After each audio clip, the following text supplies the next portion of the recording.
Phone tapping పై governor కు BJP నేత లక్ష్మణ్ ఫిర్యాదు చేశారు. ఉన్నత స్థాయి విచారణ జరిపించాలని కోరారు.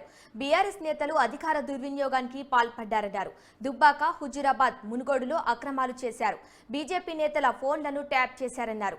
బీఆర్ఎస్ నేతలు దేశద్రోహానికి పాల్పడ్డారు అన్నారు లక్ష్మణ్. దేశద్రోహానికి మించినటువంటి కార్యకలాపాలు పాల్పడ్డారంటే విదేశగా అసలు ఇది ప్రజాస్వామ్యంలో దేశంలో ఎక్కడ లేని విధంగా మొదటిసారి కొత్తగా వచ్చిన తెలంగాణ కొత్తగా తెచ్చిన తెలంగాణకు ఇంత అపవాదు గత ప్రభుత్వంలో మరి ఈ మొత్తం తెలంగాణ సమాజానికి మొత్తం జరిగిన కాబట్టి ఇవాళ అధ్యక్షులు మరి పాత్రదారులైతే ఇవాళ అరెస్ట్ కాబడుతూ ఉన్నారు. జైలు కానీ సూత్రధారులు ఎవరు? మరి ఇవాళ రేవంత్ రెడ్డి గారు కూడా ముఖ్యమంత్రి మరి వాళ్ళ తాట తీస్తామంటారు, వాళ్ళను వదిలే ప్రసక్తి లేదంటారు. మంత్రులు కూడా ఒకరు మించి ఎవరు ఏ రకంగా ఇవాళ వారు మరి ఈ దర్యాప్తులో ఎవరిని వదిలే ప్రసక్తి లేదు. ఎంత స్థాయిలో ఉన్న వదిలే ప్రసక్తి లేదు. మరి దర్యాప్తులో సుప్రీం ఆదేశాల మీద జరిగిందని మరి కొంతమంది ఇవాళ అధికారులు వెలిపించుతా ఉంటే మీరు ప్రభుత్వ అధికారిగా ప్రభుత్వం ఆదేశాల మేరకు ఏ రకంగా మీరు నడుచుకుంటున్నారో గతంలో ఆనాటి ప్రభుత్వం ఆదేశాల మేరకు మేము ఈ రకంగా చేశామని మాటగా మరి చెప్పుకున్న వార్తలు వస్తూ ఉంటే అంచనా.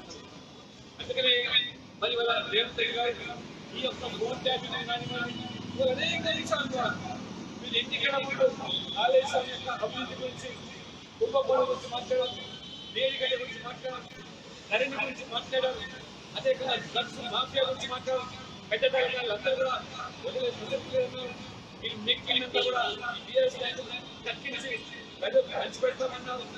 ఇవన్నీ కూడా చూస్తూ ఉంటే 4 మాసాలైంది, కరెంట్ విడిసే లేదు. ఇవాళ ఈ యొక్క మేడిగడ్డ కాలేజీ మీద ప్రజెక్ట్ ప్రారంభంగా మర్చిపోలేదు. మరి చూస్తూ ఉంటే ఏదో రాజీవ్గా మీరు ఈరోజు మరి ఆనాటి మరి యొక్క మరి రాజీ పడి ప్రజలను అవాల్సి పాలు చేస్తున్నట్టుగా ఈరోజు సమాజం భావిస్తుంది. కాబట్టి ఖచ్చితంగా ఈ యొక్క నేరలేదుతో ఇది దేశ ద్రోహానికి కోరినటువంటి నేరం. కాబట్టి ఖచ్చితంగా కేంద్ర ప్రభుత్వం కూడా ఇవాళ ఇజ్రాయెల్ నుంచి టెక్నాలజీ వచ్చిందని ఆ రకంగా టెలిగ్రామ్ యాక్ట్ ప్రకారం కూడా కేంద్ర అనుమతి లేకుండా జరిగిందని ఆస్కారం లేదు. మరి ఉగ్రవాదము తీవ్ర కార్యక్రమం అయితే మరి ఆ రకంగా అనుమతి కానీ ఇవాళ మనం చూస్తున్నాం. గతంలో ఐటీ మంత్రిగా ఉన్నటువంటి కేటీఆర్ గారు కూడా ఏ రకంగా జరిగితే జరుగుతుండొచ్చు, ఒకటి దానికి రాజ్యాంగ మాత్రమే వాళ్ళ మొత్తం ఉపద్రవం వచ్చిందనే రీతిగా మాట్లాడుతున్నారంటే ఇక తేలికగా కొట్టిపరుస్తున్నారంటే ఇది ఏమాత్రం క్షమించడానికి నేరాలు. కాబట్టి ఎవరు చూస్తున్నారు, అసలు ఎవరి ఆదేశాలు జరిగింది? ఇది కాంగ్రెస్ ప్రభుత్వము గత టీఆర్ఎస్ లో రాజీ పడ్డా, మీరు లాభించి పడ్డా భారతీయ జనతా పార్టీ ఇది వదిలే ప్రసక్తి లేదు.